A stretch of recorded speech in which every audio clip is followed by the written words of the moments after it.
క్రీస్తు ప్రభునందు ప్రియ సహోదరి సహోదరులారా, మనము ప్రభు జనన అష్టక దినాలలో ఈ ఆదివారం నాడున మనము యేసు మరియ యోసేపుల పవిత్ర కుటుంబ ఉత్సవాన్ని జరుపుకుంటూ ఉన్నాం. ఈ సందర్భంగా మనం దివ్య గ్రంథ పఠనాలు చూసినప్పుడు మొదటి పట్టణము శిరాపుత్రుడైన యేసు జ్ఞాన గ్రంథము 3వ అధ్యాయము 2వ వచనం నుంచి 6వ వచనం వరకు, 12వ వచనం నుంచి 14వ వచనం వరకు మనం ఆలకించాం. సువిశేషం మత్తయి శుభవార్త 2వ అధ్యాయం 13వ వచనం నుంచి 15వ వచనం వరకు, 19వ వచనం నుంచి 23వ వచనం వరకు మనం ఆలకించాం. ఎవరో దైవభక్తి కలిగినటువంటి ఒక యూదుడు ఈ శిరాపుత్రుడైన యేసు జ్ఞాన గ్రంథాన్ని వ్రాశాడు. ఈ గ్రంథాన్ని క్రీస్తు పూర్వం 2వ శతాబ్దంలో వ్రాసినట్లు మనకి ఆధారాలు ఉన్నాయి. ఈ గ్రంథం అతని యొక్క దైవభక్తిని, సోదర ప్రేమను సూచిస్తూ ఉంది. అంతేకాదు, అతనికి యోధ మతం మీద ఉన్నటువంటి ఆ మక్కువను, యోధ ధర్మశాస్త్రం మీద ఉన్న అతని ఇష్టాన్ని ఈ గ్రంథం చాలా స్పష్టంగా మనకు తెలియచేస్తూ ఉంది. ఈ గ్రంథంలో భక్తుడైనటువంటి యోధ రచయిత ఎవరో సమాజంలో ఉన్న కొన్ని విజ్ఞాన సూక్తులను ధర్మశాస్త్ర ఆధారంగా దేవుని యొక్క విజ్ఞానంతో కూడినటువంటి కొన్ని సూక్తులను క్రోడీకరించి ఈ గ్రంథాన్ని రూపొందించినట్లుగా మనం చూస్తూ ఉన్నాం.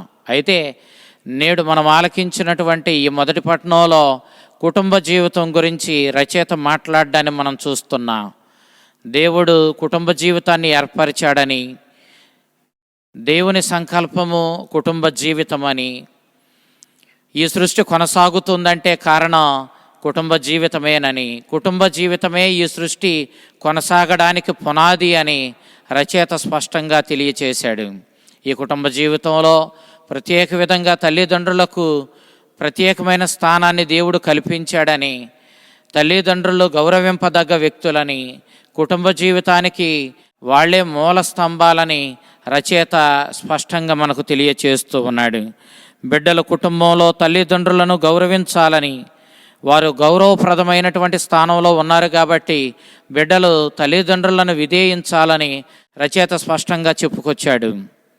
బిడ్డలు ఎవరెవరైతే తల్లిదండ్రులను గౌరవిస్తారో వారు దేవుని చిత్తాన్ని విధేయించిన వారు అవుతారు, దేవుని మహిమపరిచిన వాళ్ళు అవుతారు, ఆ దేవుని నుండి గొప్ప ఆధ్యాత్మికమైన బహుమానాలను కూడా పొందగలిగిన వాళ్ళు అవుతారు. కాబట్టి తల్లిదండ్రులను బిడ్డలు గౌరవించాలని, కుమారుడు కుమార్తెలు ఎవరైనా వారి తల్లిదండ్రులను గౌరవిస్తే వారి బిడ్డలు వారిని గౌరవిస్తారని, దేవుడు ఆ బిడ్డలకు వారిని గౌరవించే, నీతి న్యాయాలను పాటించే, గౌరవప్రదమైన జీవితాన్ని జీవించే వ్యక్తులను వారికి బిడ్డలుగా ప్రసాదిస్తాడని చెప్పి రచయిత స్పష్టంగా తెలియచేశాడు.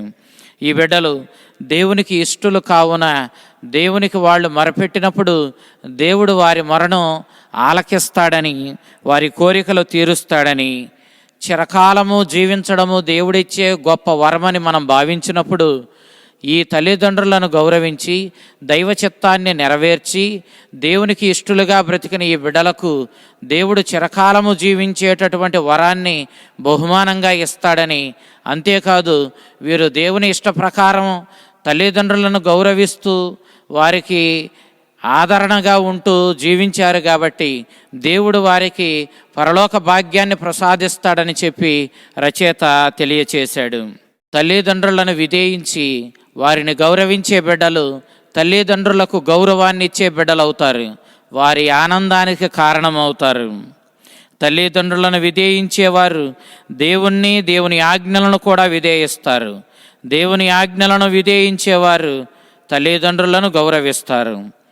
తల్లిదండ్రులను ముసలి వయసులో పట్టించుకోని బిడ్డలు వారికి చాలా అవమానాన్ని, దుఃఖాన్ని కలిగిస్తారు. ఆ ముసలి వయసులోనే బిడ్డల సహాయాన్ని వారు కోరుకుంటారు. కాబట్టి ఈ బిడ్డలు వారికి ఆ సమయంలో సహాయపడకపోతే ఇలాంటి బిడ్డలనా మేము పెంచి పోషించి ఎంత గొప్ప స్థితికి తెచ్చాము అని చెప్పి వాళ్ళు ఎంతో దుఃఖానికి గురి అవుతారు. అది గొప్ప అవమానంగా కూడా వాళ్ళు భావిస్తారు. కాబట్టి తల్లిదండ్రులను ఆదరించడం బిడ్డల బాధ్యత. ఏ బిడ్డలైతే తల్లిదండ్రులను ఆదరిస్తారో పరలోకమందున దేవుడు కూడా వారిని ఆదరిస్తాడు. పరలోకపు తండ్రి అయిన దేవుణ్ణి గౌరవించు బిడ్డలు, ఆయనకు విధేయించు బిడ్డలు వాళ్ళ తల్లిదండ్రులను కూడా గౌరవిస్తారు, విధేయిస్తారు. తల్లిదండ్రులు ఎంత బలహీన స్థితికి దిగజారినా, ఎంత ముసలి వయసుకు వచ్చినా, లేవలేని స్థితిలో ఉన్నా ఇక ఆ తల్లిదండ్రులను ఆదరించవలసినటువంటి బాధ్యత బిడ్డలదే. తల్లిదండ్రులు వారి శక్తియుక్తులు జీవితమంతా వినియోగించి బిడ్డల కోసం పాటుపడ్డారు కాబట్టి, ఎండనక కొండనక కష్టపడి బిడ్డల భవిష్యత్తు కోసం, రేపటి వారి ఆనందం కోసం శ్రమించారు కాబట్టి, ఇక ఇప్పుడు బిడ్డలు ఆ తల్లిదండ్రుల వృద్ధాప్య దశలో వారిని ఆదరించవలసినటువంటి బాధ్యతను కలిగి ఉన్నారు. ఈ బాధ్యతను నెరవేర్చిన వారు దేవుని మన్ననకు పాత్రులవుతారు. దేవుడు బాధ్యత గల బిడ్డలకు తిరిగి బహుమానాలు ఇస్తూ ఉంటాడు. తల్లిదండ్రులకు బిడ్డలు చూపించే కరుణ, జాలి, ఆదరణను దేవుడు తిరిగి ఆ బిడ్డలకి వాళ్ళ జీవితంలో ప్రసాదిస్తాడు. వాళ్ళను దయతో చూస్తాడు. తల్లిదండ్రులకు కరుణ చూపని వాళ్ళు, తల్లిదండ్రులను గౌరవించి ఆదరించని వాళ్ళు ఎన్ని బలులర్పించినా, ఎన్ని కానుకలిచ్చినా, ఎన్ని మొక్కుబళ్ళు తీర్చుకున్నా దేవుణ్ణి సంతోషపెట్టలేరు. దేవుణ్ణి సంతోషపెట్టాలంటే వారి తల్లిదండ్రులను వీరు చాలా ఆదరణతో చూడాలి. తల్లిదండ్రులను ఆదరణతో చూసే వారి యొక్క బలులను దేవుడు ప్రీతితో స్వీకరిస్తాడు. వారికి తగిన బహుమానాలను ప్రసాదిస్తాడు. ఈ బహుమానాలు శాశ్వతమైనటువంటి ప్రభావాన్ని కలిగి ఉంటాయి. తమ తల్లిదండ్రులను గౌరవించేటటువంటి బిడ్డలకు వాళ్ళ తల్లిదండ్రులు కూడా అంతే గౌరవాన్ని ఇస్తారు. తమ తల్లిదండ్రులను గౌరవించని బిడ్డలకు వారి బిడ్డలు కూడా అంతే అగౌరవాన్ని చూపిస్తారు. కాబట్టి మనము ఎంతసేపు బిడ్డలు బాధ్యత కలిగి ఉండాలి అని చెప్పడాన్ని మనం ఇక్కడ చూస్తున్నాం. అంతేకాదు, అప్పటికే తల్లిదండ్రులైన వాళ్ళు వాళ్ళ తల్లిదండ్రులకు బిడ్డలుగా తమ కర్తవ్యాన్ని సక్రమంగా నెరవేర్చాలి. ఎప్పుడైతే తల్లిదండ్రులకు బిడ్డలు తమ కర్తవ్యాన్ని సక్రమంగా నెరవేరుస్తూ, ఆదరిస్తూ, ప్రేమ జాలి చూపిస్తూ తల్లిదండ్రులను గుండెల్లో పెట్టుకొని చూచుకుంటారో అప్పుడు సమాజం, కుటుంబ జీవితం ఉన్నతమైన స్థితికి ఎదుగుతుంది. ఎప్పుడు కుటుంబాలు ఉన్నతమైన స్థితికి ఎదుగుతాయో అప్పుడు సమాజం కూడా చాలా గొప్ప స్థితిలో ఉంటుంది. కానీ నేటి సమాజాలు కుటుంబ జీవితం చిన్నాభిన్నం అవ్వడం వల్ల సమాజం కూడా చిన్నాభిన్నం అవ్వడాన్ని మనం చూస్తూ ఉన్నాం.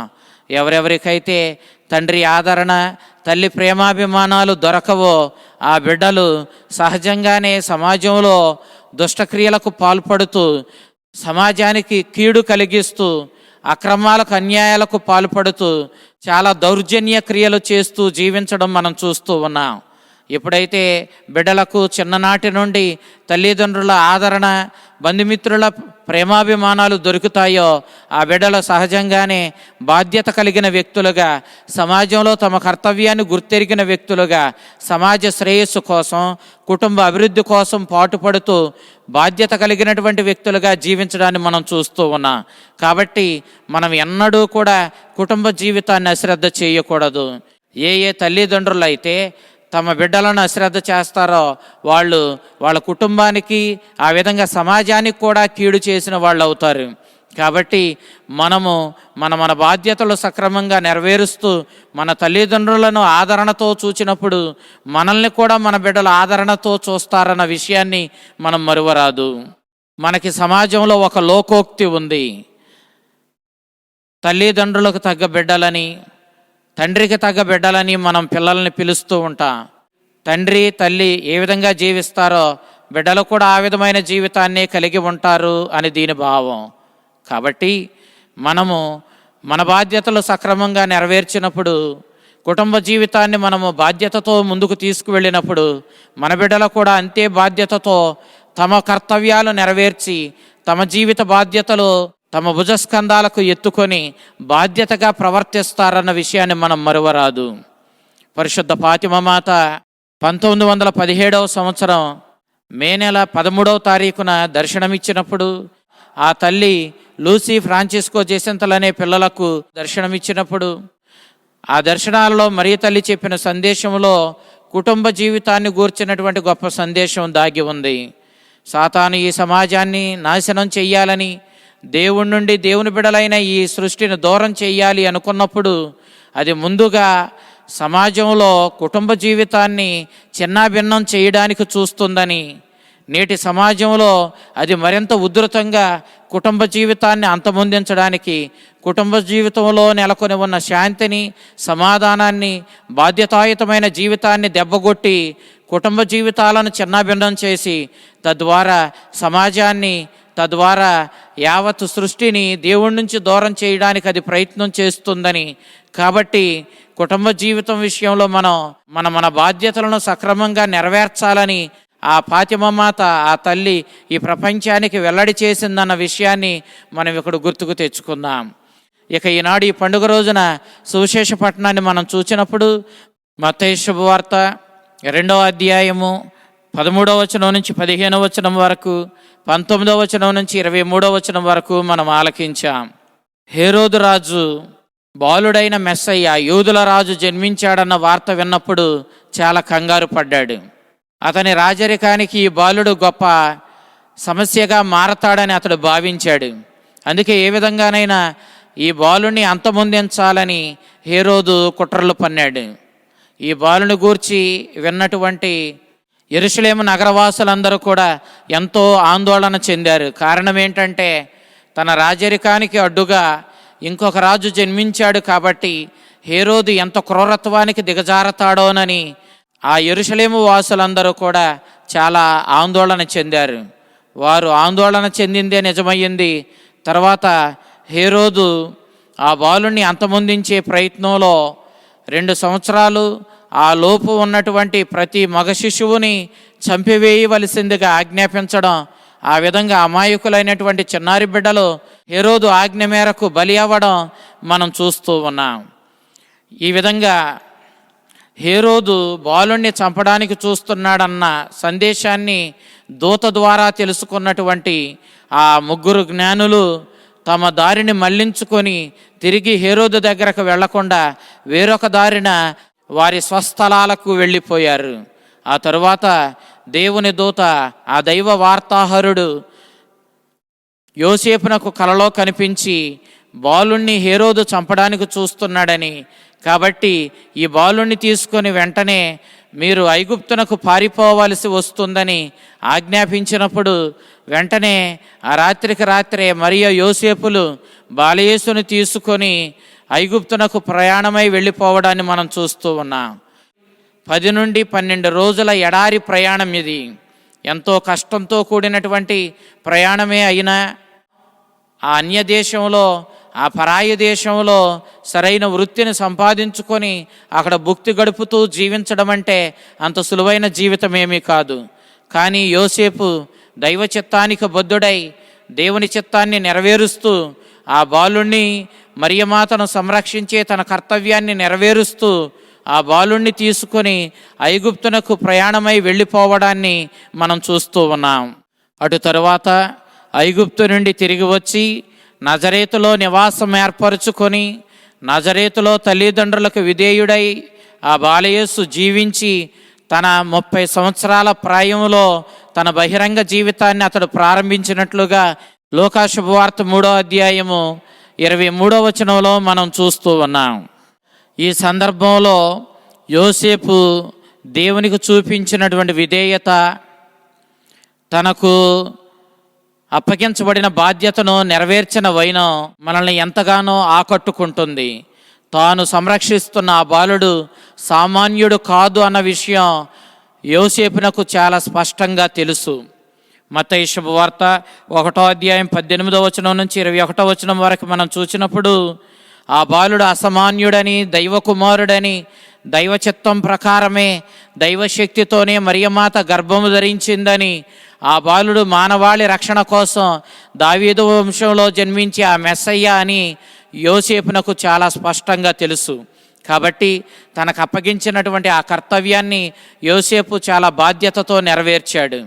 నిజానికి నజరేతు వాసి అయినటువంటి యోసేపు బెత్లెహేమునకు వెళ్ళిన తరువాత అక్కడ మరియా యోసేపులను సంరక్షించడానికి కావలసినంత అవకాశాలు, అతని వృత్తిని కొనసాగించడానికి కావలసినటువంటి సందర్భం అనుకూలంగా ఉంది కాబట్టి అతడు బెత్లెహేములోనే ఉండిపోయినట్లుగా మనం చూస్తూ ఉన్నాం.